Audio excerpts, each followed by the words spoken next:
Hello. Oh my God, I'm so excited to be back in Australia, and thank you for inviting me back once again. This is like one of my favorite things to do in the whole world, and the only really hard part of it is that I miss my daughters. I have two, one of them's nice daughters. They're both, let me restate that, they're both very nice. One of them, they're both nice, just one of them likes me. The bigger one, older, 12 and 9. Those aren't their names. I have two daughters, 12 and 9. The older one likes me a lot. She loves me. She just thinks I'm awesome. She just thinks, you know the phrase, hung the moon? She just thinks I hung the moon. Unfortunately, she genuinely thinks I hung the moon. She's not a bright, you're a very sweet child. She's very, very nice. She's just not a thinker.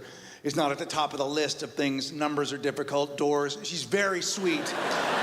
Very, very sweet. She loves hugs and cartwheels. If she could cartwheel into a hug, she'd turn right into a rainbow. She's a very...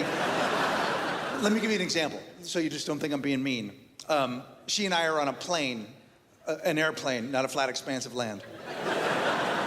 And she has a 7-Up in a can. And the flight attendant says, would you like to have a cup of ice with that? And she says, oh, I'd like to have a cup of ice. She's 12. And the flight attendant puts down the cup of ice, and my daughter looks at the can and the cup, and then she takes a cube. You're not gonna make me do the whole thing, are you? Tries to put it in. She's super pretty, you guys. She's really, really beautiful.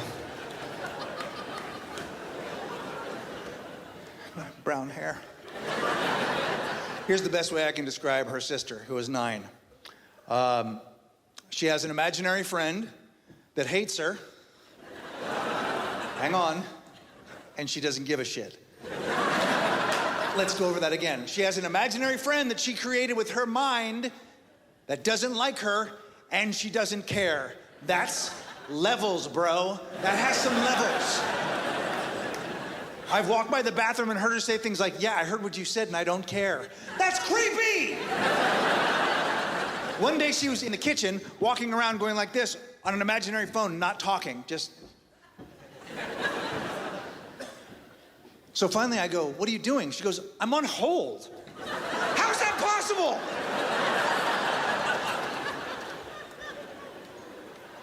Even though she's very scary, I like her.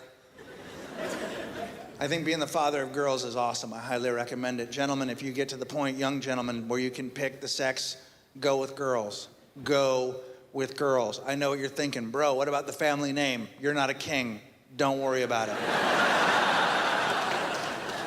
When you're the father of girls, you don't have to do any hard work. I'm sorry, a lot of guys, you don't have to do hard work. You do not. You know this is true. All the hard work takes place behind bathroom doors that you're not invited to. You're just standing in the hallway with your keys going, if anyone needs a ride, or I can order pizza. Nobody cares what you think. Try and make a rule. We're all going to bed at 8. No, we're not. Yeah, fair enough. I'll be in the garage. Sometimes you come home, everyone's crying, you just leave. It's not about you. Or if it is, you don't want to be there anyway, so go home.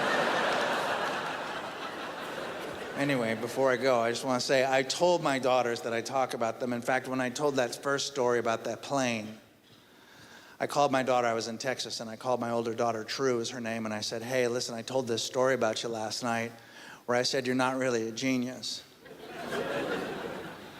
And she said, how'd it go?